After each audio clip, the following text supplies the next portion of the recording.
नमस्कार दोस्तों, मैं श्वेताब कुमार आप सभी का आपके अपने YouTube चैनल लॉकुल पर बहुत बहुत स्वागत करता हूं। दोस्तों, आज के जो हमारे लेक्चर का टॉपिक है वह है आपका जर्नी ऑफ क्रिमिनल ट्रायल। और इस टॉपिक से आपके यूपी एपीओ में क्वेश्चन मेंस में पूछे गए थे और अलग अलग स्टेट की जो जुडिशरी के मेंस के एग्ज़ाम हैं उनमें भी इससे क्वेश्चन पूछे गए थे। क्वेश्चन पूछने का तरीका अलग होगा, लेकिन सवाल इसी टॉपिक से आया था और इंटरव्यू में भी इससे आपके क्वेश्चन पूछे गए हैं। तो दोस्तों, आज का जो टॉपिक है उसे ध्यान से सुनिएगा, क्योंकि इससे आपके बहुत सारे कॉन्सेप्ट्स भी क्लियर होंगे। तो जैसा कि मैंने टॉपिक का नाम दिया हुआ है, journey of a criminal trial in cognizable offences. ठीक है, तो कोई भी ऑफेंस होता है, कोई भी अपराध होता है, तो उससे पहले हमें यह समझना होता है कि वह जो अपराध हुआ है उसका नेचर क्या है। तो जैसा कि मैंने आपको बताया कि आज जो हम टॉपिक पढ़ रहे हैं वह है आपका कॉग्निजेबल ऑफेंस यानी संज्ञेय अपराध। एक अपराध आपका होता है नॉन कॉग्निजेबल ऑफेंस यानी गैर संज्ञेय अपराध। तो आज के जो टॉपिक पे हम लोग कवर करेंगे वह हो गया आपका कॉग्निजेबल ऑफेंस। ठीक है, और एक जो मैंने जैसा आपको बताया कि नॉन कॉग्निजेबल ऑफेंस। तो ये पहला चीज़ समझना होता है। ये समझना इसलिए ज़रूरी होता है क्योंकि दोनों ऑफेंसेस होते हैं, दोनों का नेचर अलग है और इन दोनों ऑफेंसेस में जो एफआईआर दर्ज किया जाता है या जो आगे की न्यायिक प्रक्रिया होती है, पूरी जुडिशियल प्रोसीडिंग्स होती है, इन्वेस्टिगेशन का तरीका होता है, सब कुछ थोड़ा अलग हो जाता है। तो आज जो हम लोग पढ़ने जा रहे हैं वो पढ़ने जा रहे हैं cognizable offence, journey of criminal trial in cognizable offence. ठीक है, तो सबसे पहले ऑफेंस को हमें समझना है कि यह जो ऑफेंस है यह डिफाइन कहाँ किया गया है। तो ऑफेंस आपको डिफाइन किया गया है BNSS यानी भारतीय नागरिक सुरक्षा संहिता के सेक्शन 2 के Q में डिफाइन किया गया है। अब होता क्या, ऑफेंस होता क्या है? तो एनी एक्ट और ओमिशन, देखिए यहाँ पढ़िएगा, एनी एक्ट और omission made punishable by law. Any act और ओमिशन, कोई भी ऐसा एक्ट या ओमिशन, कोई भी ऐसा एक्ट और ओमिशन, कैसा एक्ट और कैसा omission, which is made punishable by law, जिसके लिए कानून में सजा का प्रावधान दिया गया। ऐसा नहीं कि कोई भी आपने एक्ट किया या ओमिशन किया तो उसके लिए आपको पनिशमेंट मिल जाएगा या वो ऑफेंस हो जाएगा। नहीं नहीं, ऐसा एक्ट और ऐसा ओमिशन जिसके लिए लॉ में पनिशमेंट यानी सजा का प्रावधान दिया गया है उसे हम ऑफेंस कहेंगे। पहली बात क्लियर हो गई। दूसरी बात है complaint made under section 20 of cattle trespass act. बस यही दो बातों को ध्यान में रखना है कि कोई भी एक्ट या ओमिशन जिसके लिए कानून में सजा का प्रावधान है, ऐसा कोई भी कृत्य किया जाता है, ऐसा कोई भी कृत्य किया जाए, ऐसी कोई गलती आपसे होती है जिसके लिए को सजा का प्रावधान दिया गया है और कोर्ट को यह पावर है कि उसके लिए ट्रायल करे, सुनवाई करे मामले की और आपको सजा दी जाए। ठीक है, उसे हम कहते हैं ऑफेंस और यह डिफाइन किया गया सेक्शन 2Q में। यहाँ तक ऑफेंस की बात हो गई। अब एफआईआर पे आते हैं। कोई भी जब अपराध होता है तो ऐसे ही नहीं ना कि अपराध हो गया, पुलिस आई पकड़ ली, कोर्ट में चला गया, उस आदमी को कोर्ट में गया वो आदमी, उसके बाद उसका सुनवाई हुआ, उसको सजा मिल गया। ऐसे नहीं, एक पूरी प्रक्रिया दी हुई है। क्रिमिनल ट्रायल के अंदर पूरी प्रक्रिया दी हुई है। ऑफेंस जैसे ही होता है उसके बाद उस ऑफेंस को लेकर एफआईआर दर्ज होता है। एफआईआर कौन दर्ज करवाएगा? फर्स्ट इन्फॉर्मेशन रिपोर्ट जो होता है, जिसे हम प्राथमिकी सूचना भी कहते हैं, उसे कौन दर्ज करवाएगा? तो उसे इन्फॉर्मेंट जो होता है, यहाँ पर इन्फॉर्मेंट का काम है कि उसके साथ कोई अपराध हुआ है, मेरे साथ कोई क्राइम हुआ है, तो मैं थाने पर जाऊँगा, इसकी सूचना थाने में दूंगा, थाने में आवेदन दूंगा। ठीक है, अगर मान लीजिए कि मेरी वो स्थिति नहीं है कि मैं लिखित में आवेदन नहीं दे सकता तो मौखिक रूप से मैं बोलूँगा, ओरली बोलूँगा, मेरी एफआईआर दर्ज की जाएगी। यही नहीं, नया जो कानून आपका भारतीय नागरिक सुरक्षा संहिता आया है, इसके तहत ऑनलाइन एफआईआर का भी है। आप ऑनलाइन एफआईआर ईमेल के माध्यम से भी आप अपनी एफआईआर दर्ज कर सकते हैं। ईमेल के माध्यम से ज़ीरो एफआईआर है। मान लीजिए आप किसी ऐसे शहर में हैं कि आपको पता ही नहीं कि किस थाने के तहत आपके साथ अपराध हुआ है। आपको जो थाना समझ में आया है उस थाने में आप गए और आपकी एफआईआर वहाँ पे दर्ज की जाएगी। उसे ही हम ज़ीरो एफआईआर कहते हैं। मान लीजिए एक्स थाना क्षेत्र है, कोई एक्स थाना है, उसके जुडिक्शन के अंदर आपके साथ कोई क्राइम हुआ है, ऐसे समझिए। अब आप किसी नए शहर में हैं, मान लीजिए बेंगलोर में आप हैं, आपको नहीं पता है कि किस थाने के क्षेत्र के तहत आपके साथ अपराध हुआ है। आपके साथ एक्स थाना क्षेत्र में हुआ, लेकिन आपको नहीं पता है एक्स थाना कहाँ पर है, नहीं है। आप किसी और दूसरे थाना में जाते हैं, उसी शहर के किसी दूसरे थाने में जाते हैं या कहीं और आप जाते हैं और इसकी शिकायत आप दर्ज करवाते हैं कि आपके साथ यह अपराध हुआ है, तो यह नहीं कहा जाएगा कि आपको उसी थाने में जाना है जहां आपके साथ अपराध हुआ है, उसी क्षेत्राधिकार में एफआईआर होगा। ऐसा नहीं है। अब नए कानून में यह प्रावधान दे दिया गया है कि अगर आपके साथ कहीं भी अपराध होता है तो आप किसी भी थाने में एफआईआर दर्ज करवा सकते हैं और ऑनलाइन भी एफआईआर दर्ज करवा सकते हैं। तो कहीं भी एफआईआर जो दर्ज करवाते हैं, किसी भी थाने में आप अपनी एफआईआर दर्ज करवाएंगे, उसे जीरो एफआईआर कहते हैं। और अगर आप घर बैठे अपने मोबाइल से या ऑफिस से कहीं से भी अगर आप एफआईआर दर्ज करवाते हैं तो ऑनलाइन एफआईआर तो ईमेल के माध्यम से आप कर सकते हैं। अगर उस स्टेट की जो राज्य की पुलिस है वो अब कोई ऐप बनाई हुई है या उसका कोई वेबसाइट है तो वहाँ भी जाके आप अपनी शिकायत को, एफआईआर को दर्ज करवा सकते हैं। लेकिन जो ऑनलाइन एफआईआर होता है उसमें क्या है कि ऑनलाइन एफआईआर तो आपने करवा दिया, लेकिन फिर 3 दिन के अंदर आपको वहाँ पर जाना है उस थाने में और जो उसकी हार्ड कॉपी होती है वहाँ पे आपको अपना सिग्नेचर करना है। नहीं तो ऐसे क्या होगा कि ईमेल एफआईआर, ऑनलाइन एफआईआर में मान लीजिए बहुत सारे लोग उसका मिसयूज़ भी करेंगे, सब नहीं लेकिन मिसयूज़ करेंगे।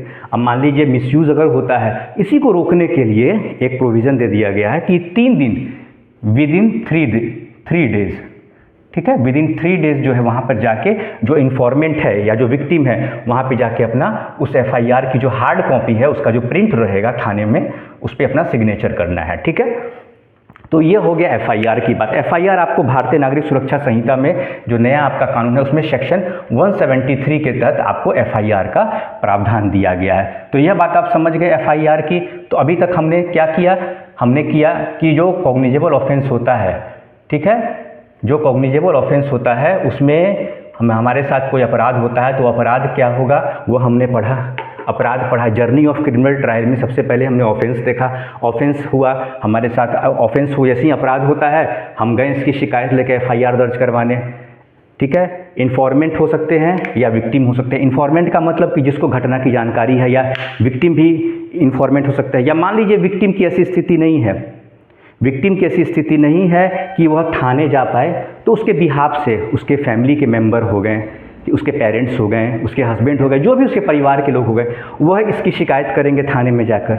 मान लीजिए किसी के साथ ऐसा कोई गंभीर अपराध हुआ है कि वह वैसी स्थिति में है ही नहीं कि वह थाने पर जाके एफआईआर दर्ज करवाए, तो उसके बिहाफ से भी एफआईआर दर्ज कराया जा सकता है उसके फैमिली मेम्बर्स के द्वारा। ठीक है, तो यहाँ तक हो गया, एफआईआर तक बात हो गई। एफआईआर तक हमने पढ़ लिया, ऑफेंस पढ़ लिया, एफआईआर पढ़ लिया, अपराध हो गया, ऑफेंस हो गया, उसके लिए एफआईआर भी, थाने में आपकी एफआईआर भी हो गई। अब पुलिस का क्या काम है, पुलिस देखती है तो पुलिस का काम है अरेस्टिंग करने का। जो एक अपराधी है उसको पुलिस अरेस्ट भी तो करेगी, तो अरेस्ट आपका सेक्शन 35 में दिया हुआ है। यह जो आपका अरेस्ट दिया हुआ है सर, ये अरेस्ट दिया हुआ है सेक्शन 35 ऑफ भारतीय नागरिक सुरक्षा संहिता 2023 के तहत। लेकिन अरेस्ट को लेकर कुछ कंडीशंस दिए हुए हैं। ऐसे अपराध जो कि जिसमें कि सज़ा 7 ईयर्स, समझिएगा ध्यान से, ऑफेंसेस 7 ईयर्स और लेस, इसमें इमीडिएट, नो इमीडिएट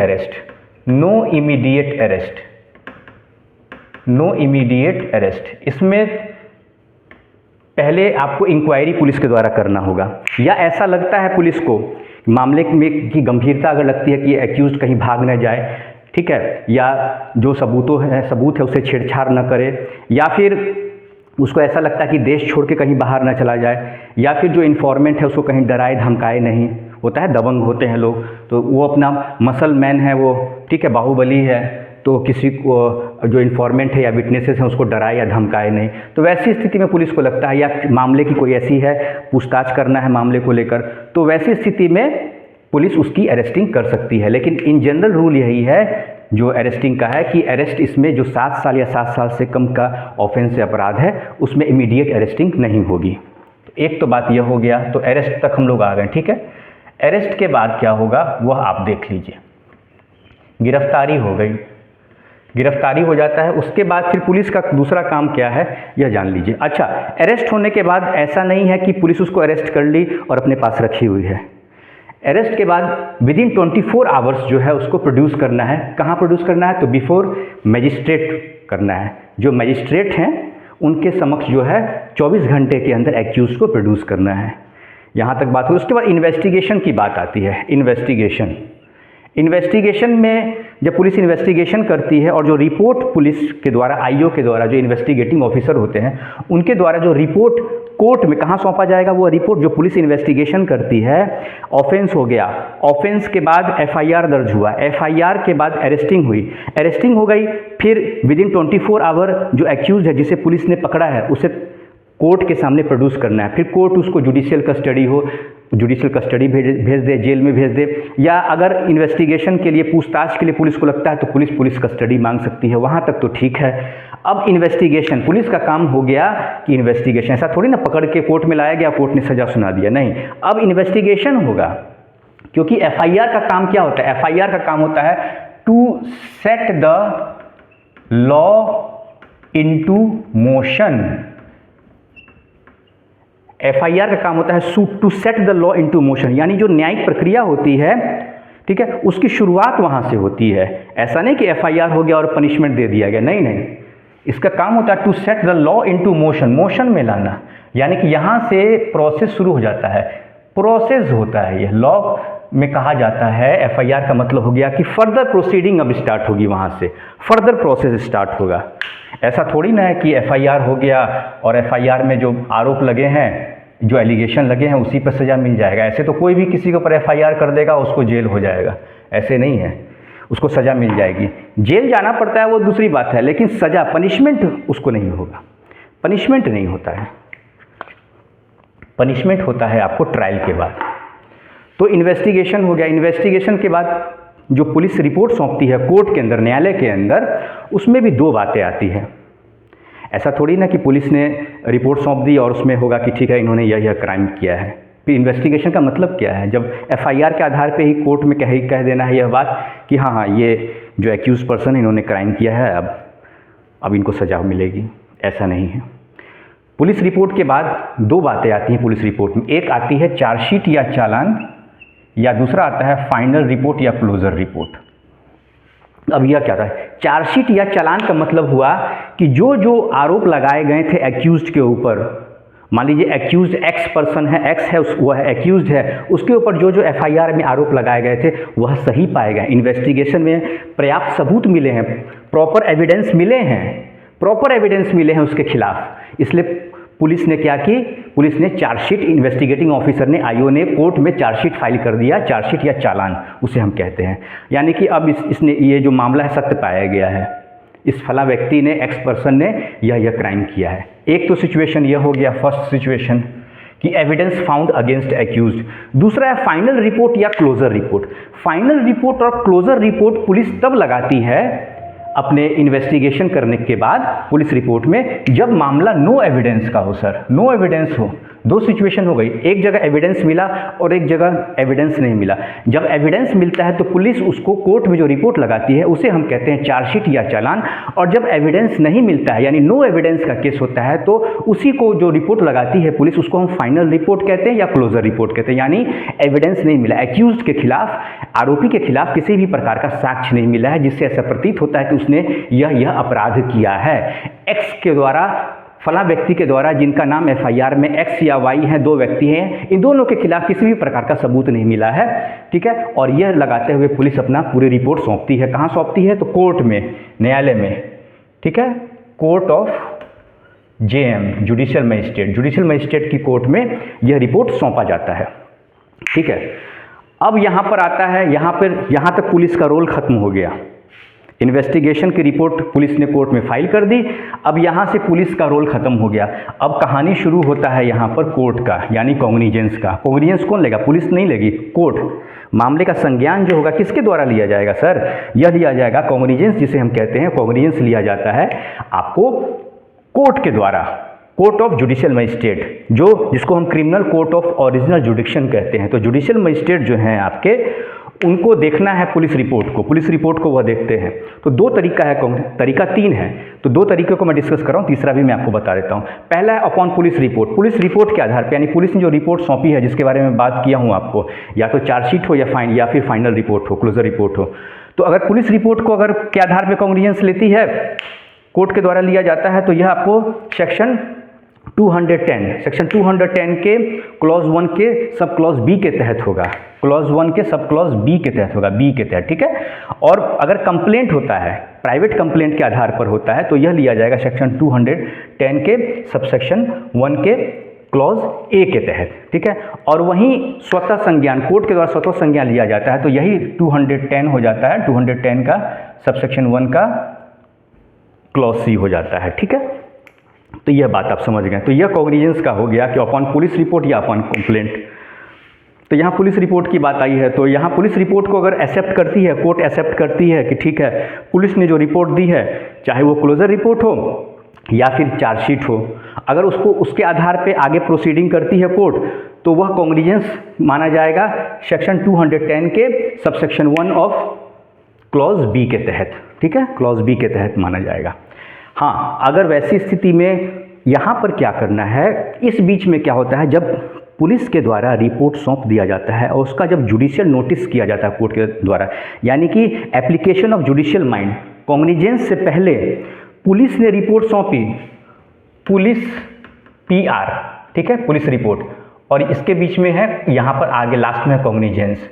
इसके बीच का जो समय होता है इसे हम कहते हैं इंक्वायरी, यानी कि जो जुडिशियल माइंड का एप्लीकेशन होता है यहाँ पे लगाया जाता है, जुडिशियल माइंड का एप्लीकेशन, कोर्ट के द्वारा जो जुडिशियल माइंड का इस्तेमाल किया जाता है उसको हम लोग कहते हैं इंक्वायरी। इसी स्टेज पे कोर्ट के द्वारा इंक्वायरी किया, कोर्ट के द्वारा देखा जाता है, रिकॉर्ड्स देखे जाते हैं, पुलिस रिपोर्ट को देखा जाता है, और अगर कोर्ट को लगता है कि ठीक है इन्वेस्टिगेशन प्रॉपर तरीके से किया गया है, इन्वेस्टिगेशन अगर प्रॉपर तरीके से किया गया है, तो उसके आधार पे कोर्ट के द्वारा कॉग्निजेंस लिया जाता है। तो यह जो रिपोर्ट पूरा देखा जाता है, पुलिस रिपोर्ट, यह जो पूरी प्रोसीडिंग होती है कोर्ट के द्वारा, इसे इंक्वायरी कहा जाता है।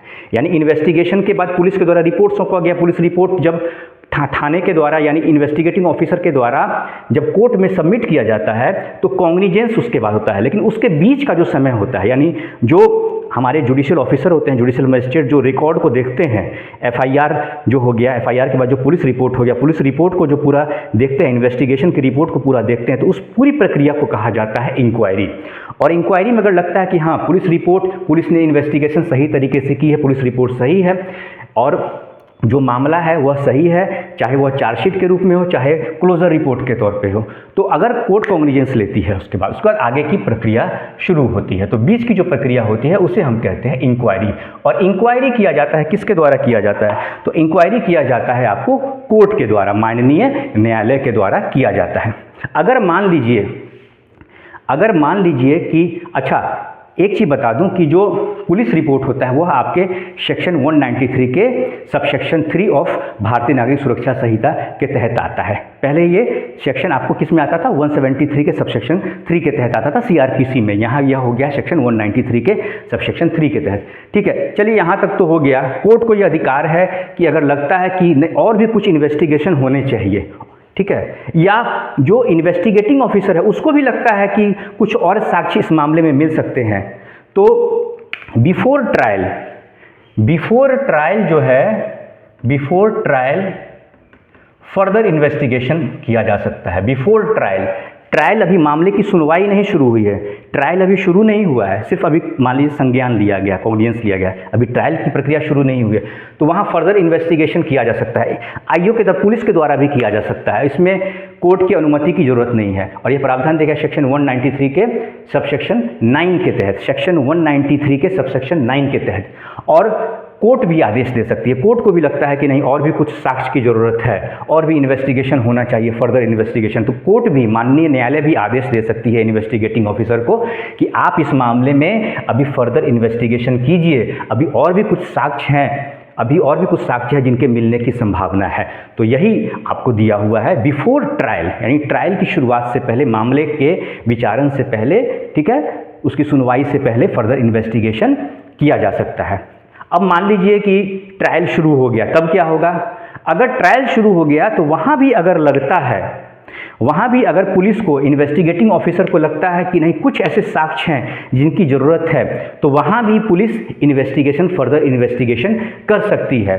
लेकिन यहाँ पर एक कंडीशन है, सब्जेक्ट टू वन कंडीशन, वह कंडीशन यह है कि यहाँ पर जो कोर्ट है, जिस कोर्ट में ट्रायल चल रहा है, ट्रायल शुरू हो गया है, ट्रायल चल रहा है, तो वहाँ पर कोर्ट का परमिशन लेना होगा और ये प्रावधान दिया गया सेक्शन 198 के सबसेक्शन 9 के तहत। ठीक है, यहाँ पे आप देखेंगे फर्दर इन्वेस्टिगेशन यहाँ भी होगा। यह है बिफोर ट्रायल और यह है विद इन ट्रायल।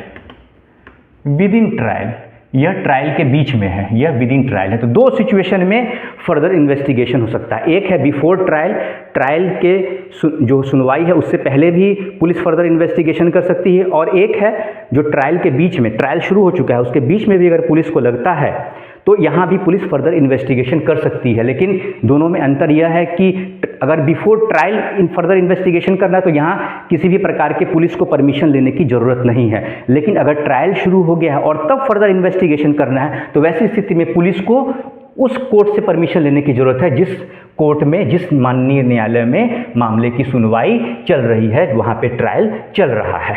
ठीक है, यह पूरा प्रक्रिया हो गया। अब यह सारी रिपोर्ट, उसके बाद रिपोर्ट जो भी फर्दर इन्वेस्टिगेशन हो गया उसके बाद पुलिस रिपोर्ट सौंप देती है, फाइनल रिपोर्ट हो गया। अब मान लीजिए कि जो इन्फॉर्मेंट है, जो विक्टिम है, जिसकी बात हमने यहाँ किया था, जिसकी बात हमने यहाँ पर की है, इन्फॉर्मेंट की बात, जिसने एफआईआर दर्ज करवाया है, जिसने एफआईआर दर्ज करवाया है वह इन्फॉर्मेंट है, इसके साथ हुआ है, इसके साथ अन्याय हुआ है, इसके साथ अपराध हुआ है, यह विक्टिम है।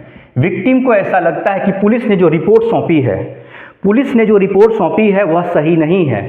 पुलिस ने क्या किया, पूरे मामले को कहा कि नहीं, जो अपराधी हैं, जिनके ऊपर एफआईआर दर्ज हुई है, जो एक्यूज पर्सन है, उनके खिलाफ कोई सबूत मिले ही नहीं, पर्याप्त सबूत नहीं मिले, पर्याप्त सबूत इनके खिलाफ नहीं मिले हैं, तो साक्ष्य के अभाव में उन्हें करेंगे, वो रिपोर्ट में देंगे कि इन्हें बरी करने की अनुशंसा करेंगे। कोर्ट के सामने अनुशंसा की जाएगी, भाई ये बेकसूर हैं, इन्हें बरी किया जाए, बेकसूर लोग हैं, बाइज्जत इन्हें बरी किया जाए, इसकी अनुशंसा करेंगे, प्रेयर करेगी पुलिस अपनी रिपोर्ट के माध्यम से। लेकिन विक्टिम कहता है कि मेरे साथ तो किया है, मेरे साथ तो इन लोगों ने अपराध किया है, मेरे साथ तो अन्याय हुआ है, तो क्या रेमेडी है विक्टिम के पास? यही सवाल सब आया था, यही पूछा गया था, घुमा के पूछा गया था, तरीका अलग था, लेकिन यही सवाल आया था, इंटरव्यू में भी पूछा गया था। तो यहाँ पर क्या राइट होगा, क्या रेमेडी अवेलेबल है विक्टिम के पास, इन्फॉर्मेंट के पास? तो यहाँ पर एक बहुत बड़ा रेमेडी है जिसे हम कहते हैं प्रोटेस्ट पिटीशन। प्रोटेस्ट पिटीशन लगा दिया, पुलिस रिपोर्ट आ गई और लगता है कि नहीं यहाँ पर कुछ है, इसमें कुछ गलत, पुलिस ने प्रॉपर तरीके से पुलिस ने इन्वेस्टिगेशन नहीं किया, तो हम इसका विरोध करेंगे, प्रोटेस्ट करेंगे, तो वही को कहते हैं प्रोटेस्ट पिटीशन। ठीक है, अब यहाँ पे सवाल उठता है कि प्रोटेस्ट पिटीशन जनरल तो है कि चलो पुलिस ने रिपोर्ट सौंप दी और पुलिस के रिपोर्ट से अगर जो इन्फॉर्मेंट है वो संतुष्ट नहीं है तो उन्होंने कोर्ट में प्रोटेस्ट पिटीशन फाइल कर दिया, क्योंकि अभी तक कॉन्ग्निजेंस नहीं हुआ, कोर्ट के द्वारा संज्ञान नहीं लिया गया, सीधे पुलिस रिपोर्ट आई है, पुलिस रिपोर्ट आई, इन्फॉर्मेंट को इसकी जानकारी हुई, इन्फॉर्मेंट कोर्ट में जाता है और प्रोटेस्ट पिटीशन अपने वकील साहब जो है उनके माध्यम से फाइल करता है, और अभी तक कॉन्ग्निजेंस नहीं हुआ है। लेकिन वैसी स्थिति क्या होगी जब मामले का संज्ञान कोर्ट के द्वारा ले लिया गया, कॉन्ग्निजेंस ले लिया गया, और तब एक्यूज अगर इन्फॉर्मेंट अगर प्रोटेस्ट पिटीशन फाइल करता है, तब क्या होगा? भाई अब तो मामले की संज्ञान ले लिया गया, अब तो ट्रायल चलेगा, आप बाद में क्यों आए प्रोटेस्ट पिटीशन लेके? क्या प्रोटेस्ट पिटीशन एक्सेप्ट किया जाएगा कोर्ट के द्वारा? तो इसी को लेकर सुप्रीम कोर्ट का एक बहुत बड़ा जजमेंट है। सुप्रीम कोर्ट का प्रोटेस्ट पिटीशन को लेकर बहुत बड़ा जजमेंट है, वह है आपका Junaid versus state of UP. Junaid versus state of UP, इसको नोट डाउन कर लीजिएगा, Junaid versus state of UP, Uttar Pradesh. Junaid versus state of UP 2023, live law SC 730-730। इस मामले में माननीय सर्वोच्च न्यायालय यानी हमारे सुप्रीम कोर्ट के द्वारा, ऑनरेबल सुप्रीम कोर्ट के द्वारा कहा जाता है कि magistrate can take cognizance of protest petition after rejecting police final report. Magistrate को, यानी जो जुडिशियल मैजिस्ट्रेट हैं, इनको यह अधिकार है, उनको यह पावर है कि वह मामले का संज्ञान ले सकते हैं, प्रोटेस्ट पिटीशन को एक्सेप्ट करके और रिजेक्ट क्या करना है, पुलिस के जो फाइनल रिपोर्ट है उसको रिजेक्ट करके। पुलिस का जो फाइनल रिपोर्ट है उसको लगता है कोर्ट ऑफ जुडिशियल मजिस्ट्रेट को, जो जुडिशियल मजिस्ट्रेट हैं, जो जुडिशियल ऑफिसर हैं, उनको लगता है कि जो पुलिस रिपोर्ट है वो वेग है, सस्पिशियस है, प्रॉपर तरीके से इन्वेस्टिगेशन नहीं किया गया है, तो पुलिस की जो रिपोर्ट होती है उसे कोर्ट के द्वारा क्या किया जाएगा, रिजेक्ट किया जाएगा, ठीक है, खारिज कर दिया जाएगा। उसको कोर्ट एक्सेप्ट नहीं करेगी, ठीक है, वहाँ रिजेक्ट कर देगी कोर्ट। और जो प्रोटेस्ट पिटीशन फाइल किया है इन्फॉर्मेंट ने, विरोध पत्र, अपना विरोध पत्र जो फाइल किया गया है कोर्ट में, दायर किया गया है, उसे क्या करेगी, उसे कोर्ट एक्सेप्ट करेगी।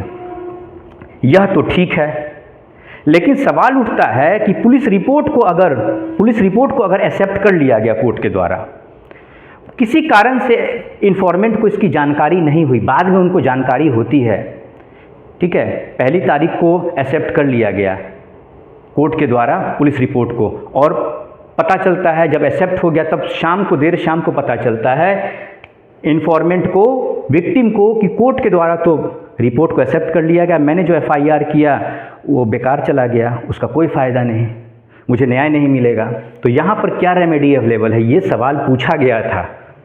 ये सवाल पूछा गया था इंटरव्यू में कि अगर आप जुडिशियल ऑफिसर हैं तो आप जुडिशियल माइंड का एप्लीकेशन लगाएंगे, क्या आपको राइट है, वहाँ पे क्या अधिकार है, एज ए जुडिशियल ऑफिसर आपके पास क्या पावर है।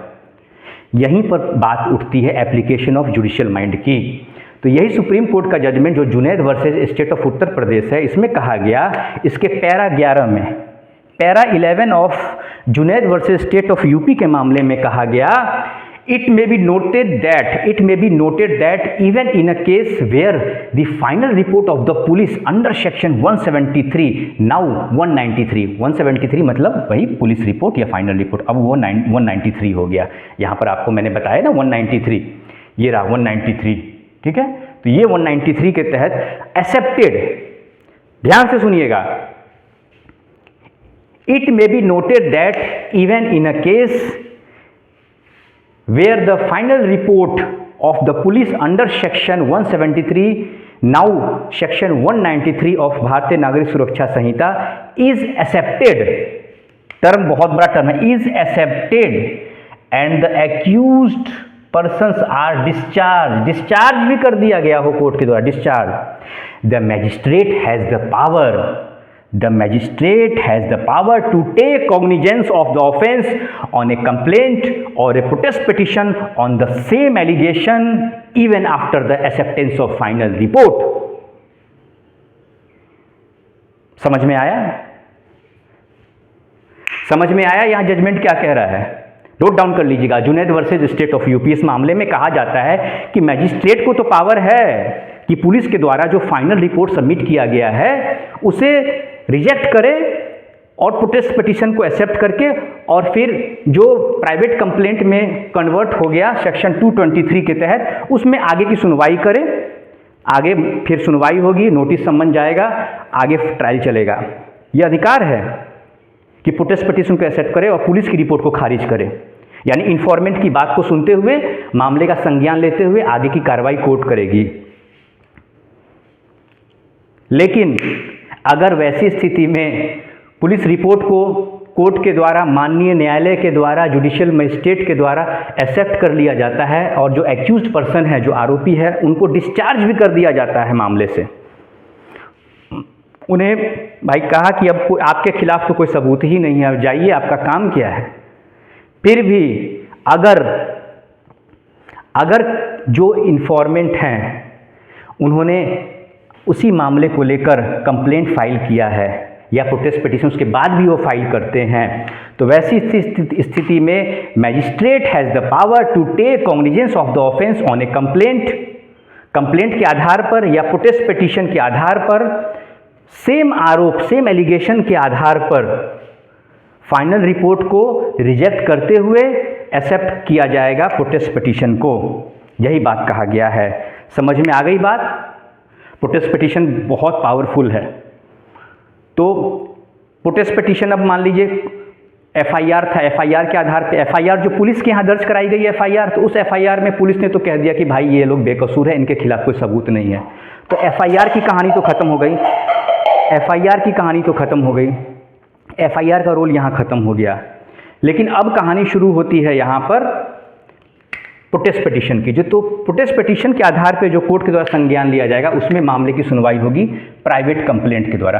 तो प्राइवेट कंप्लेंट में होगा, उसके बाद उसके आधार पर जो विटनेसेस हैं उन्हें ऑन ओथ जो है पुलिस के कोर्ट के द्वारा एग्जामिन किया जाएगा, और जो विटनेसेस होंगे उन्हें भी एग्जामिन किया जाएगा। उसके बाद जो नया कानून में जो प्रावधान दिया गया उसमें जो एक्यूज पर्सन है उनको भी बुलाया जाएगा बिफोर कॉग्निजेंस, उनके पक्ष को भी सुना जाएगा। उसके बाद कोर्ट को लगता है कि मामला सही है तो आगे कोर्ट फर्दर ट्रायल करेगा इसमें। तो दोस्तों आज का लेक्चर मैं यहीं पे कंक्लूड करता हूँ। किसी भी तरह का अगर आपके मन में कोई भी डाउट है तो आप मुझसे सवाल जरूर पूछेंगे। नमस्कार।